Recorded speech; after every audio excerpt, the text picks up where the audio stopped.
Daily delivery debate time with Velle E. Neal III. Got a lot to get to, Velle. I cut a few from this roster. There's a lot to get to today. Oh, you gotta love this time of year, though. You got football in full swing, hoops, hockey, local colleges. This is one of the best times of the year for Agreed. a sports fan. Yep. Agreed. One of the best times of the year. Feels like we went seamlessly from Lynx controversy to Timberwolves opener on Tuesday. I want to start there. We're going to get to some Vikings and some Gopher football in our three daily delivery debate topics. But first up, Velle, Wolves didn't look good Tuesday. Looked clunky, as we like to say. The ball got sticky, as head coach Chris Finch likes to say. What's your concern level off of one game? I was in the press conference, preseason presser, when Finchy used the word sticky for the first time. And he talked about everything looked good offensively.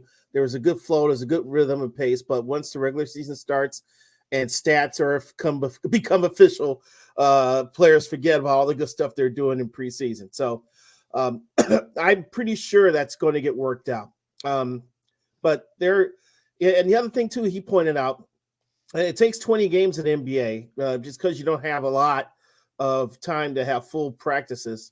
It takes about 20 games in the NBA to figure out what you got as a team, to have the new pieces blend in, and to see how things are going to go offensively and defensively that way. So I think we're going to have to keep that in consideration too. I mean, that's tough to do in the Western Conference. There's so many good teams. There's so much talent, and you see the energy that the Lakers played with last night, which looked a lot higher than the Wolves at times, which is very concerning. But we saw what the Wolves need to work on. One, I think Julius Randle is still acclimating himself to how they do things here. Offensively, he's got to find his spots and find other people. I thought he put up some awkward shots. Two, defensively, I thought he was a little bit of a hot mess at times. So, but I think defensively was the one thing that jumped out at me last night. That the Doberman defense looked like a pack of released corgis on the basketball court, just kind of running around aimlessly at times. Backdoor plays, alley-oops. The two-man game between Anthony Davis and LeBron was on point. I was ridiculous. Davis looks like he's ready to have a huge year and possibly challenge for MVP. I know that's a lot to say after one game, but it was really impressive. He was hitting shots with Gobert in his face. He was driving to the basket. The mid-range game was on point, and of course the finishing at the rim. And part of me wanted to say, man, I wonder if he would have had that ability to attack the rim if Towns was there with Gobert to form the Twin Towers. But I don't want to go there. I don't want to go there because this is going to be a different team. We knew it was going to be different when they moved, and hopefully the depth that they do have. Because when the second unit came in, they did some things. Conley, I don't think scored till the fourth quarter. I think that's right. Conley was, I'll get to Conley in a minute. He was bad. So I'm not ready to hit the panic button. Not game one, not in game one of the 82 game season by any means. I also believe in Chris Finch's ability to make adjustments and get the players to buy into those adjustments. So we just see what they need to work on. We've seen how the new bits fit.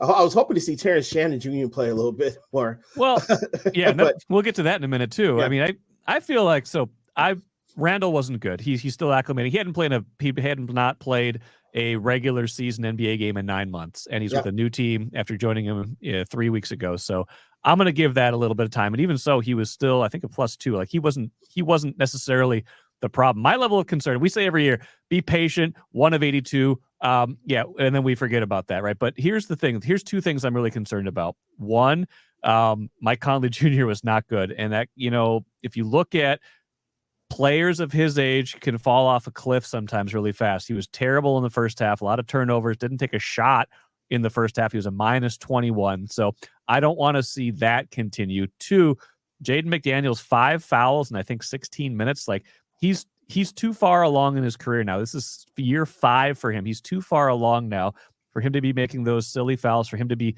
struggling with this again. They need him to be one of their best players. So they gave them the bag too. I mean, he's making a pretty penny. Yes. Yes, he got five for 135. He's making like 27 a year. Like he's got to be a two-way player. I know a lot of issues were on defense, but he also has to put the ball in the bucket a little bit more. Yeah, so I think the Lakers might end up being a bad matchup for them this year because Davis is just a handful, LeBron's a handful, and they are built now not to beat the Lakers and Denver, but to beat Dallas and Oklahoma City, who I presume they think are the real threats in the West because they've loaded up on wings who can defend more so than Twin Towers in the paint. So I feel like they are better suited to play those teams. They might struggle against Denver a little bit this year. They might struggle a little bit against the Lakers this year, but we got to see them over a fuller stretch with these guys acclimated. I think DiVincenzo fits in just fine. Randall's going to take a while. I'm not panicking.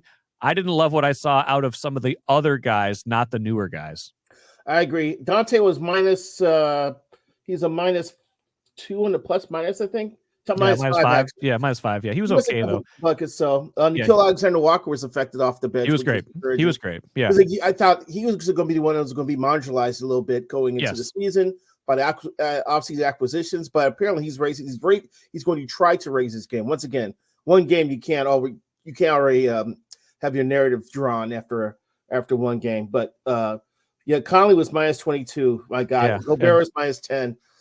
Hopefully this isn't a sign of the demise of Mike Conley. I hope not. We got to give him more than one game. But here's the thing, though. They've got options. Like, why does Ant have to play 41 minutes in the opener? Why? Joe Ingles is the 9th guy. That's fine. He kind of gave him some steadying stuff. But they got options like Garza can go in and play. They got 2 rookies who can go in and play. Josh Minot, by all accounts, was giving them a lot in the preseason. Like the energy they lacked in Tuesday's game, I feel like they might have been better served with some youth off the bench. So I want to see how Finch deploys his wealth of players more as the season goes on. I want to see how I think Ant's game is going to evolve a little bit more as the season goes along. He shot a lot of threes yesterday, and I think he's got more confidence in that jumper. That's great. But man, it's a beautiful thing when he attacks the rim and finishes. You would think that being able to hit the 3 more consistently would open up things for him. People worrying about the 3 gives him driving lanes. And the other thing too, we saw, especially this is on Rando a little bit too, is that down the stretch when the Wolves were starting to threat a little bit in the fourth quarter, the double team came, and they got to be ready to move the ball quicker than they did. And Ant's got to recognize it quicker and maybe beat it. And that just wasn't there. So we just saw a team that, to me, everything that Chris Finch said to us in the press about the ball being sticky, you need 20 games, I saw right there in that game against the Lakers. Yeah, they told us wait 20 games 2 years ago, and it didn't smooth after 82. So we'll see how they are after 20 this year. Last year's a beautiful last year was great. I'm saying 2 years ago, we said, hey, give Towns and Gobert 20 games to get acclimated, and it never really happened. Of course, Towns got hurt. There was a lot going on 2 years ago. So we'll withhold judgment until December, and then we'll see where we are on this. But they need to be better against Sacramento on Thursday.